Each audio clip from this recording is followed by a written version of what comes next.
कहाँ जाएं साहब। ऊपर गाँव को ज़बरदस्ती से इनको निकाल रहे हैं। इनको पहले तो सन 76 से ये उठाना चालू कर रहे हैं, स्थापन कर रहे हैं। तो पहले तो मकानों को ज़बरदस्ती खुद ही तोड़ा फोड़ी करती थी, देखा है मैंने उस टाइम में। पाटिल राष्ट्रपति थी, तो मैं टीवी में देखा था साहब उनकी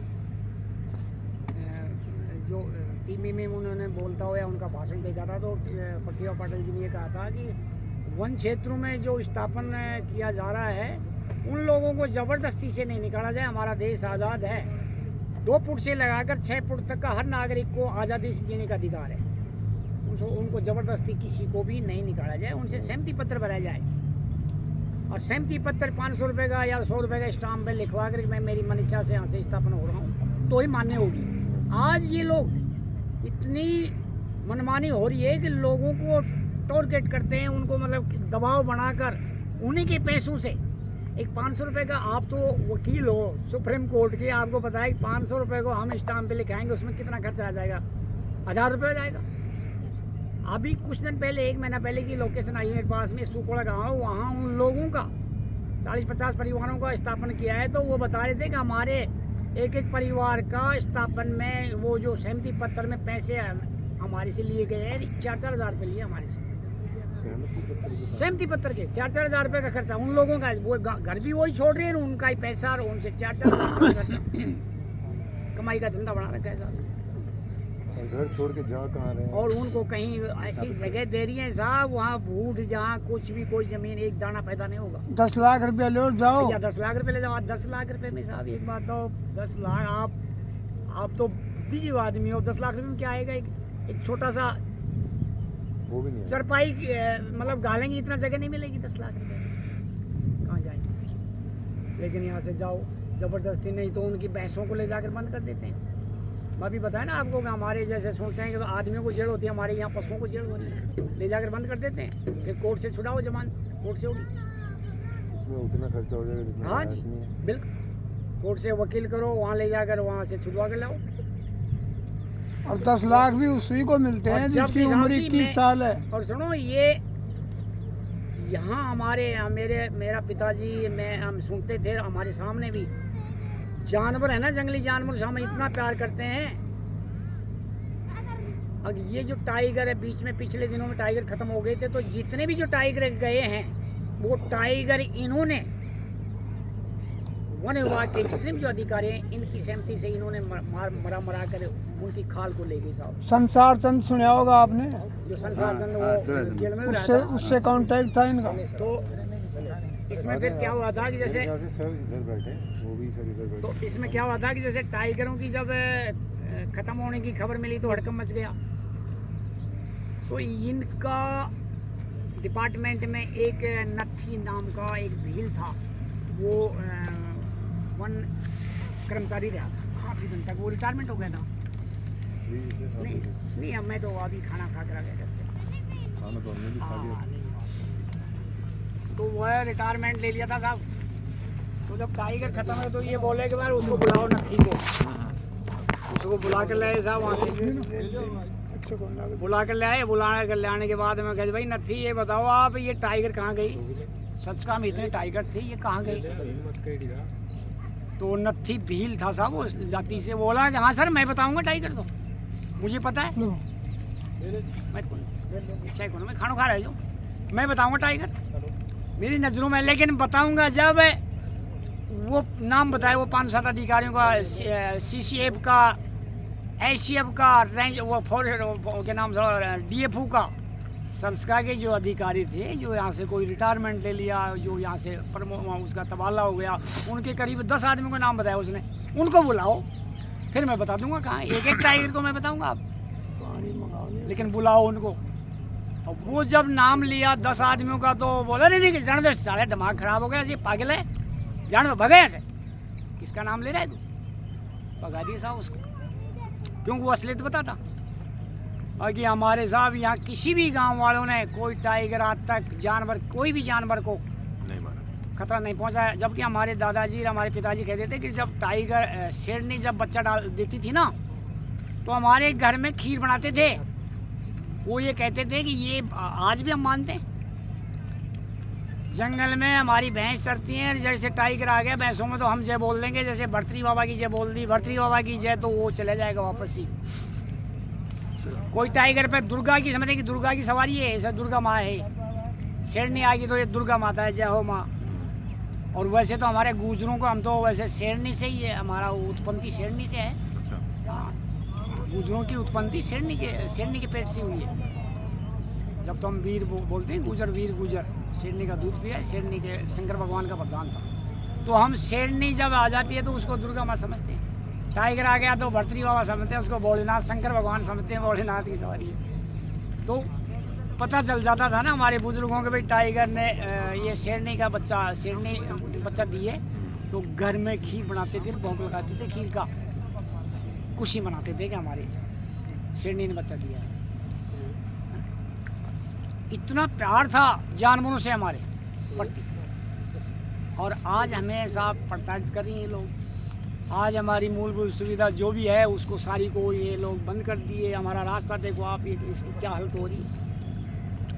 रजिस्ट्रियाँ, खातेदारी की ज़मीनें हमारी जिनकी रजिस्ट्रियाँ बंद कर रखी है, बोले धारा 20 है, कहीं से कोई मिट्टी ले आए, पत्थर ले आए। अब एक बात आओ सर, जो आबादी में रह रही हैं उन लोग, गरीब लोग हैं, पंचायत से उनको इंदिरा आवास के पैसे मिलते हैं कि भाई ये गरीब आदमी को चलो मकान बना लो, तो मकान बनाने के पैसे तो मिल रहे हैं, लेकिन वो सामान कहाँ से लाएगा, उसको दुकान तो बताओ आप।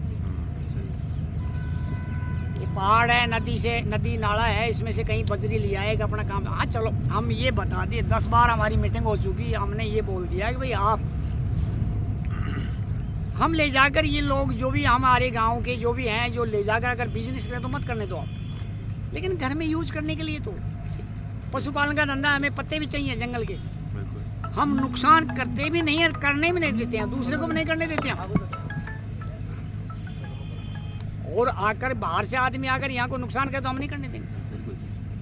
हमारे साथ में ऐसा हुआ है साहब, बाहर की जो शिकारी जंगलों में मिल गए थे ना, हमारी भैंस ऊपर जाते हैं, हम 5-10 आदमी जाते हैं, हमारे 2-4 वाक़ा हुआ था जंगल में, कोई शिकारी अनजान आदमी मिलेगा तो उनको पकड़ कर हमें पीटा है। हमारे जंगल में क्यों आए? और अगर वो जब आप जाते हो भैंसों के साथ जी, और शेर आ जाए तो? नहीं, कुछ नहीं, हम आवाज़ लगाएंगे, हमारी आवाज़ से वो साइड हो जाएगा। हाँ, वो तो अनुभव हुआ है हमें। दूसरी बात, हमारे यह सारी जो भी मूलभूत सुविधा सारी बंद कर रखी है। रास्ता, रजिस्ट्रियों पे बैन, कोई रजिस्ट्री नहीं होगी। हम ज़मीन आपस में भी अल्ट पलट दें तो हमारी ज़मीन को नहीं तो ये किसी को बेचने दें, हम भी एक भाई से दूसरा लेगा तो उसमें भी बैन है। उसमें भी नहीं, बिल्कुल नहीं। लेकिन वो तो अलाउड होता है? नहीं साहब, अभी मैं हाल फिलहाल में वहाँ श्रीनगर में एक डल झील, डल नहीं,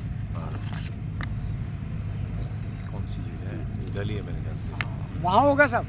उसके अंदर ना, झील के अंदर एक वो है ज़मीन का टुकड़ा जी, उसमें रहते हैं लोग बहुत सारे।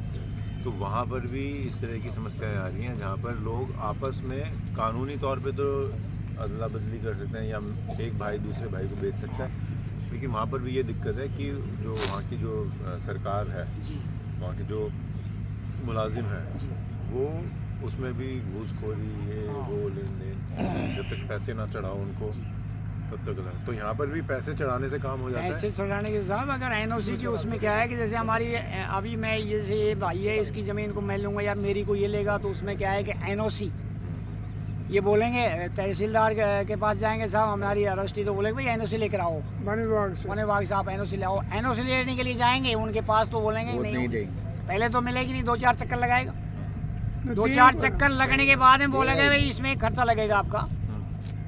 तो हमारे बहुत लोगों ने 50-50 हज़ार रुपये दिया है जब एनओसी देते हैं। जो भी आपस में होगी तब, नहीं तो है ही नहीं, बिल्कुल ही बंद है, बिल्कुल बाहर वाले को तो बेच ही नहीं सकते, बाहर वाले को मतलब नहीं बेचने। तो ये समस्या हमारे कितनी खड़ी हो रही है साहब, जिसकी कोई सीमा नहीं है। आज हम बहुत परेशान हैं। और दूसरी बात, हमारे पशुपालन का इतना जानवर हो गए यहाँ पे, जानवर अगर बकरी जो रखते हैं, बकरी पालते हैं, उनके घरों में से बकरी को पैंथर ले जाता है काट के, जानवर ज़्यादा हो गए, फिर भी हमारे कोई दुख नहीं। अब कई दफ़े वन विभाग में भर्तियाँ खुलती हैं, भर्ती आते हैं कि साहब वन विभाग में इतने बच्चे लगेंगे, मैंने इन अधिकारियों को भी कई दफ़े अवगत कराया है। वैसे पिछली बार में पूर्व मेरे भतीजा की वो सरपंच थी, महिला सीट थी, तो गांव के हमारी पंचायत में थोड़ा सेवा का मौका दिया था। तो वैसे जनप्रतिनिधि का भी काम था हमारे पास में। हाँ जी। तो मैं अधिकारियों से मेरी कई दफ़े वार्ता हुई। वार्ता में वो अधिकारियों को बोले साहब हमें इतनी परेशानी, सारी चीज़ को हम उठा रहे हैं, ज़मीन की हमारी रजिस्ट्री आप नहीं होने दे रही है, कोई भी यहाँ उद्योग धंधा आप नहीं करने दे रही है, हमारी लकड़ी में मिट्टी फसल है उसमें सब परेशानी। तो हमारे बच्चों को तो आप लगा सकते हो, ये जितनी भी वैकेंसी आपने फॉरेस्ट डिपार्टमेंट में खुल रही है तो उसमें हमारे बच्चों को तो आप लगा सकते हो। बाहर के बच्चे क्यों भाई, हमारे गाँव में पढ़े लिखे बच्चे हैं, ये इनको वन रक्षक बनाइए आप। तो वो नहीं बनाई माल खाते हैं और जबकि ट्रेनिंग होती है इनको सारा, हमारे बच्चों को सारा पता है, भाग दौड़ में कूद में सारी चीज़ में पत्तों जितने भी प्रजाति के पेड़ पौधे हैं उनके बारे में इनको बताने की जरूरत नहीं है। माले में इनको जानवरों का सारी जो भी उनकी कैटेगरी है वो सारी उनको पता है कि ये जानवर फला फला है, वो सारी ये बताने की सारी प्रजातियाँ बताती। इनको पहाड़ में कहीं भी चढ़ा दो, लेकिन इनको नहीं लगाएंगे साहब। जो बाहर के लगाते हैं, जो पैसे देते हैं उनके बच्चों को, हमारे बच्चों को एक को भी आज हमारा ये एरिया है ना 128 गांव में, किसी का बच्चे को नहीं लगाते। तो ये जो सर आई थिंक इसका तो एग्जाम होता है ना, पहले तो एग्जाम रिटर्न देना पड़ता है, फिर उसके बाद ही एडमिट करते हैं वो लोग। अरे साहब सेटिंग्स हो रही है, एग्जाम का कुछ नहीं, ये पैसों से लगा रहे हैं साहब। अधिकारियों के लगते हैं, अच्छा सुनो अधिकारियों के लगते हैं बच्चे, सेटिंग से हो रहा है। एग्जाम होता है ना, एग्जाम होता है बाकायदा सारी चीज़ें, लेकिन सारा सिस्टम है इनका, यही करवाते हैं। तो ये जो जितने भी मुश्किलें आती हैं आपको, नहीं हमारे बच्चों को छुट्टी मिलनी चाहिए। जब यहाँ हमारे आज हम आदिवासी लोग, उनको ज़्यादा जानकारी है नहीं हम आदिवासी लोग हैं साहब, जंगलों में रह रहे हैं, मान लो हम आदिवासी लोग हैं, यहाँ पे जानकारी ज़्यादा, हमारी सभी कास्ट के हैं और भी ज़्यादा संख्या गुजरों की है, बाकी और कास्ट भी हैं। तो हम आदिवासी लोग हैं, जंगलों में रहने वाले, तो हमें छूट भी मिलनी चाहिए इस बात की, बिल्कुल, और जानकारी भी ज़्यादा है।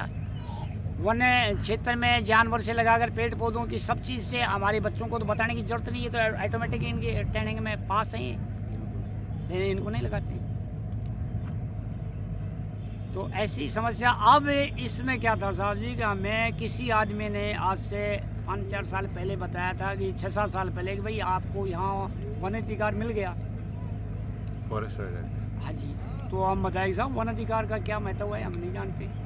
कि जो वन में रहने का, जो वनों में रहते हैं उनको वन अधिकार का एक 2006 में नमो नारायण जी वन मंत्री थे हमारे मीणा साहब यहाँ के राजस्थान के, तो उन्होंने एक चिट्ठी बनाकर केंद्र में, विधानसभा में, लोकसभा में उन्होंने ये भेजी कि साहब मेरे राजस्थान में उस टाइम में 33 ज़िले थे, अब तो बढ़ गए 33 ज़िलों में, पार्टी करवा ले 33 ज़िलों में 17 ज़िला, हमारे 33 ज़िलों में से 17 ज़िला पहाड़ी क्षेत्रों में है, तो उनको वन अधिकार मिलना चाहिए। 33 में से 17 ज़िला, तो उन्होंने वहाँ लोकसभा में वो चिट्ठी पास करी। तो वहाँ सभी जितने भी जो नेता लोग थे वो देखे कि भाई ये आपकी बिल्कुल जायज़ है, लेकिन ये तो राजस्थान नहीं पूरा हिंदुस्तान में होना चाहिए।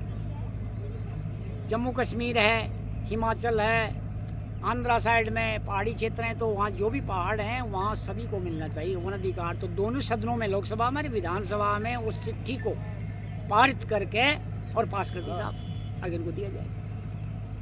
तो वो 2006 में उन्होंने डाला था, वो 2008 में साहब पारित हो गई।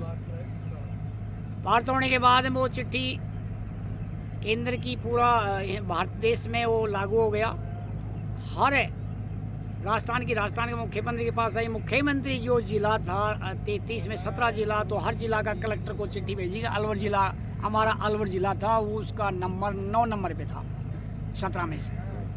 तो कलेक्टर साहब के पास चिट्ठी आई, भाई आपके अलवर ज़िला में फॉरेस्ट जो वन विभाग, वन क्षेत्र में जो लोग रह रहे हैं उनकी क्या पोजीशन है, कितने लोग हैं, कितने गांव हैं, तो उनकी सर्वे रिपोर्ट होनी चाहिए। कलेक्टर ने डीएफओ को भेजी। डीएफओ साहब उसमें 0 बनाकर कि मेरे वन क्षेत्र में एक भी गाँव नहीं है, सब आ रहे 0 बनाकर, मानूहीन कोई नहीं है साहब, वापस भेज दिया साहब। वो चिट्ठी चलेगी, कैंसिल हो गया, अलवर जिला का नाम कट गया। क्यों, हम तो अनपढ़ आदमी हैं, हमारे यहाँ बड़ी स्कूल भी नहीं बनाते ना, 5वीं तक की स्कूल चलाते हैं साहब। अच्छा, बड़ा स्कूल नहीं, कोई बड़ी स्कूल नहीं। तो अगर किसी को 12वीं तक पढ़ना है तो कहाँ तो जाएगा? वो अलवर जाओ, और क्या, अलवर जाओ।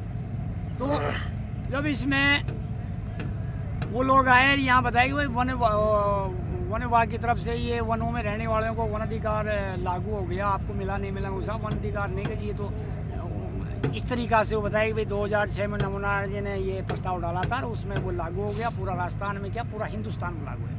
आपको मिला नहीं मिला? नहीं मिला साहब। तो वो अपने बैग में से एक किताब निकाली, एक वो दुबे जी था, जयपुर है, वैसे उदयपुर के रहने वाले हैं, वो उदयपुर काम करते हैं, संस्था है उनकी तो उदयपुर। उन्होंने एक किताब दिखाई, उसमें दिखाया कि ये वन अधिकार की किताब है, इसमें आप लोगों को इस तरीक़ा से पंचायत में, एक पंचायत में मतलब 14-15 आदमी की कमेटी बनाई जाएगी और जो भी मूलभूत सुविधा तुम्हारी हैं वो लागू हो जाएगी। आपकी आप जब जंगलों में रह रहे हैं तो आपकी मवेशियों को साहब हमारे ऐसे भैंस जंगल में चले जाते हैं, उनको ले जाकर बंद कर देते हैं लोग, नहीं कैसे, आपको अधिकार नहीं। अब तो आपको बाहर कर रखे हैं। जब वन अधिकार मिल जाएगा वन में रहने का, तो इनका जो दायित्व है इतना ही आपका बन जाएगा, मिल जाएगा। तो साहब हम वो प्रयास चालू किया, उसमें हमारे साथी अनूप जी भाई साहब को कोई स्वार्थ नहीं, कोई भी चीज़ का, ना कोई या कोई चुनाव लड़ने का या किसी भी तरीका का उनको कोई लोभ लालच नहीं है। वो हमारी मदद करी एक भाई के नाते, और उन्होंने कानून बताया कि भाई ये कानून आपको इस तरीका से ये चलना पड़ेगा।